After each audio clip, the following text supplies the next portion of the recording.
എന്റെ അനിയത്തിമാർക്ക് ആർക്കും പായസം ഇഷ്ടമല്ല.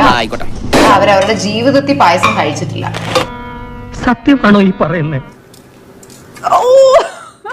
ഇഷ്ടമല്ല. പാവ സ്ത്രീ. കുഴപ്പമില്ല, പായസത്തിന്റെ അത്രയും കുഴപ്പമില്ല. പായസം അയ്യോ, ഞാൻ ജനിച്ചിരുന്നവരെ കഴിച്ചിട്ടില്ല. ഞാൻ ഉഷാനി ഹൻസിക്കും.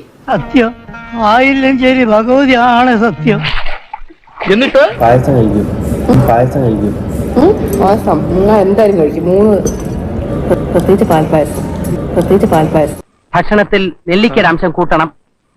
എനിക്ക് തലയ്ക്ക് സ്ഥിരതയില്ലെന്നാണ് നിങ്ങൾ പറഞ്ഞു വരുന്നത്. സത്യം അതാണെങ്കിലും അത് തുറന്നു പറഞ്ഞ് മാഷിന്റെ മനസ്സ് വേദനിപ്പിക്കുന്നത് എനിക്ക് ഇഷ്ടമുള്ള കാര്യം. ഞാൻ എന്തായാലും കഴിക്കും. 3 പ്രത്യേകിച്ച് പാൽപ്പായസം.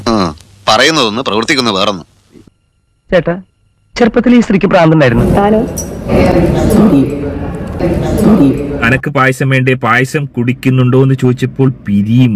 അതായത് പാല് കുടിച്ചാൽ പിരിയുന്ന ഒരവസ്ഥ ഏതൊരു സാഹചര്യത്തിലാണ്. അതായത് അശ്വിൻ നന്നായി മദ്യപിച്ചിരിക്കുന്നു.